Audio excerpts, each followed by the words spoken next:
அன்புள்ள Thangathamizhan YouTube channel உங்களை அன்புடன் வரவேற்பது முருகவேல் திருமலைசாமி செங்குட்டுவன்.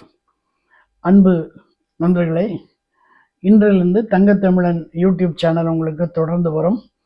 அதற்குண்டான குழுக்கள் அமைக்கப்பட்டு அவர்கள் இந்த செய்திகளை சேகரித்து அதை மறுபடியும் ஃபைனலைஸ் பண்ணி கொடுத்துட்ருக்காங்க. இது இப்போ 4 நாளுக்கு தேவையான, இந்த வர்ற 4 நாட்களுக்கு தேவையான பகுதியெல்லாம் வந்துருச்சு. அதனால் இனிமேல் உங்களுக்கு பிளாக் ஆகாது என்று நினைக்கிறேன். இன்றைக்கி தங்கத்தமிழன் யூடியூப்பில் சேனலில் ஏன் எதற்குங்கிற பகுதியில் நீங்கள் ஏரோப்ளேன் பார்த்துருப்பீங்க.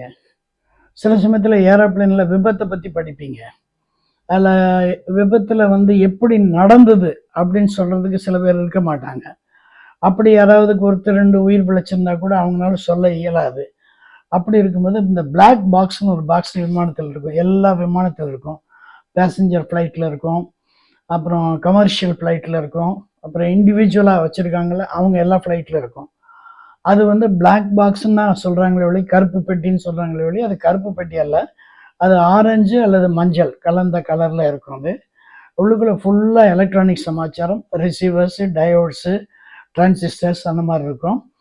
அப்போ அந்த 2 விமானிகள் 3 விமானிகள் எத்தனை பேர் இருக்காங்களோ அவங்க பேசுகிற பேச்சு, இந்த கிளைமேட்டிக் கண்டிஷன் அப்படிலாம் இருக்கும். விமானம் எவ்வளோ உயரத்தில் போயிட்டுருக்கு, எவ்வளோ உயரத்துலேருந்து கீழே இறங்குது, எந்த காரணத்துக்காக அது ஆக்சிடெண்ட் ஆகுது அப்படிங்கிறதெல்லாம் அந்த பிளாக் பாக்ஸில் வந்துடும்.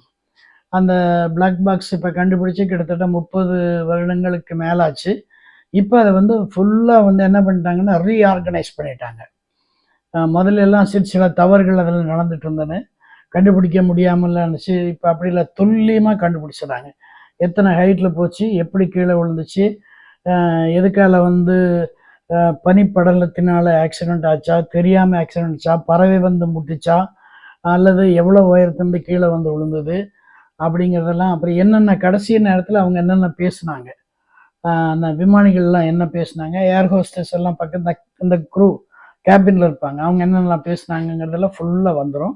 அப்புறம் கடைசியில் சேவ் அவர் சோல்ஸ், SOSன்னு ஒரு சிக்னல் கொடுப்பாங்க.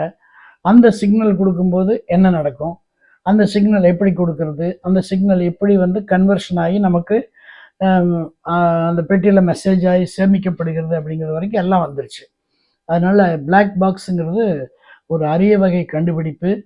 எல்லா ஏரோப்ளான்லேயும், ஃப்ளைட்லேயும், அல்லது வானில் பறக்கிற ஹெலிகாப்டரில் கூட எல்லாத்துலேயும் அது இருக்குது. அது கண்டுபிடிச்சவங்களுக்கு ஒரு நன்றி, அவங்களுக்கு ஒரு ஹேட்ஸ் ஆஃப். வாழ்க வளமுடன், வாழ்க வளமுடன், வாழ்க வையகம்.